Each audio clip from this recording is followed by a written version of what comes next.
സ്നേഹം സകലത്തെയും അതിജീവിക്കുന്നു. അതുകൊണ്ടായിരിക്കും കഠിനഹൃദയനായ സാവൂള് പോലും ക്രിസ്തുവിൻ്റെ മുമ്പിൽ അലിഞ്ഞില്ലാതായത്. രോഗമോ പട്ടിണിയോ സകലതും അതിജീവിക്കാൻ ഈശോയുടെ തിരുഹൃദയ സംരക്ഷണം മതി.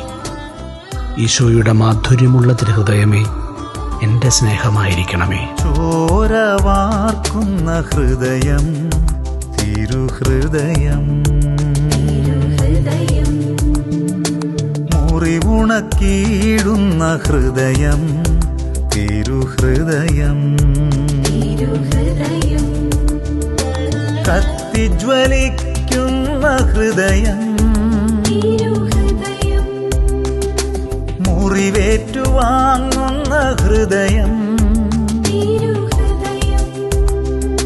സ്നേഹമാകാനും സ്നേഹമേകാനും സൗഖ്യമാകാനും